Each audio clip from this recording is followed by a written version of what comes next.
Hello and welcome to another edition of GSB TV. I'm Chris Barnes, and joining me today, Ricardo Jimenez.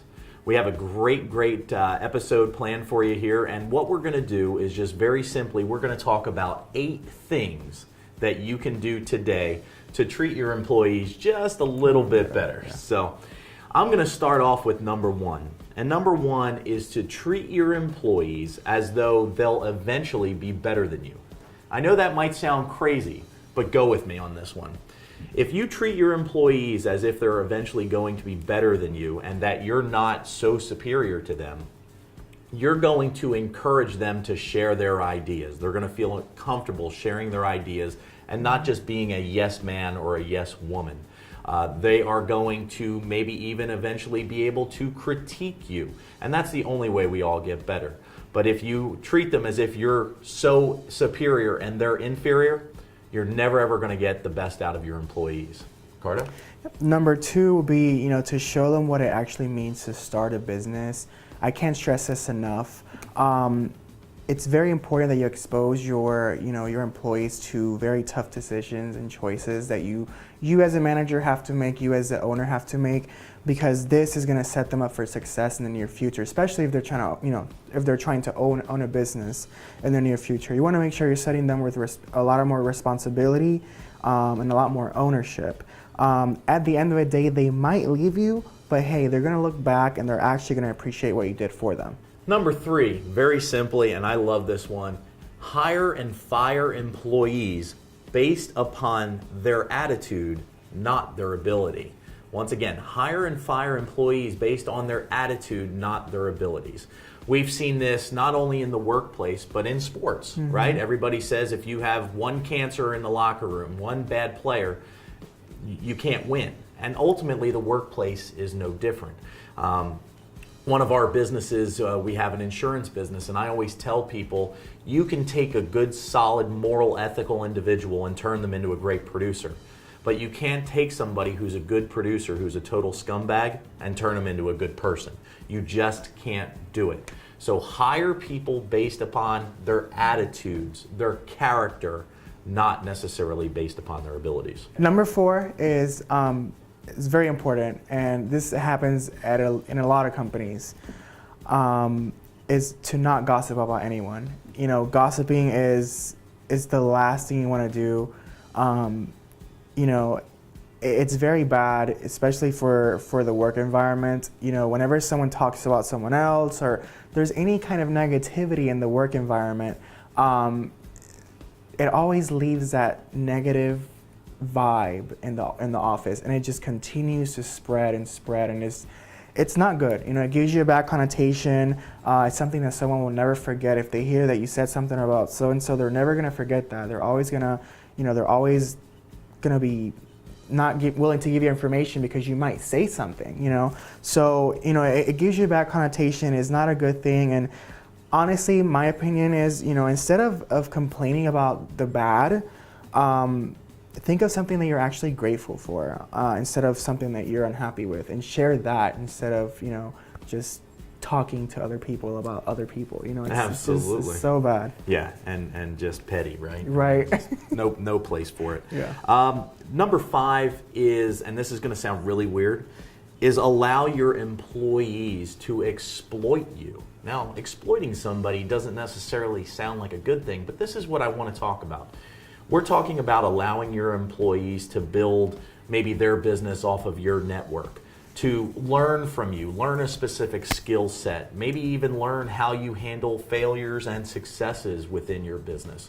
But so many times managers or bosses, they always kind of keep things very close, and they don't want to share too much because, well, what if that person breaks off and they start their own competing company or their own competing business? Let me just assure you, that can happen no matter what. So share as much as you can. Allow them to exploit you, because you know what? Yeah, they might break off and they might start a competing business, but you know what? They may not. Especially if you have a really good person, they're going to be a great asset to your business. And another thing that we want to make sure that we're doing is to teach your customers how to sell, whether it's a product, whether they are, whether they're building a relationship with someone else out there. It's very important that you yourself, you the manager, and people within your business are actually putting yourself out there. You're, to customers, to other people, because you never know who you're going to run into. Especially when it comes to some example, or for an example, some companies do conventions. It's very important that you are the ambassador for that company, that you put yourself out there, so that when people, say, hey, oh my God, I spoke to this person at this convention, he was a really good person, he helped me out a lot, you are looked upon as the person that, that's superior. The last thing for me is I want to talk about surprising your employees, just doing really good things for your folks. And it's very inexpensive. It doesn't take a lot of brain power or a lot of money to do it, but surprising them, coming in, bringing in donuts into the office, surprising them with maybe a birthday cake on their birthday, celebrating their successes. Or donuts. Yeah, exactly.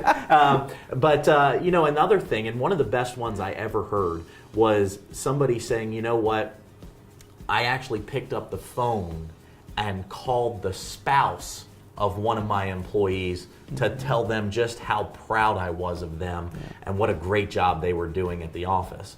The next day, that employee came back into the office and they were just over the moon because their spouse was just so proud of them, And when you put yourself first and you really think about other people and you really genuinely show them how much you care, especially when it comes to your employees, it's going to go a long way.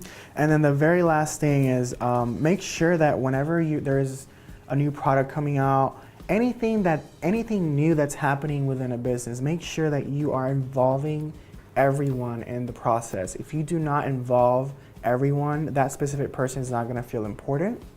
And I can't stress this enough. It's very important for a company to, to share their ideas, to give everyone in the company an opportunity to involve them within whatever you guys are doing.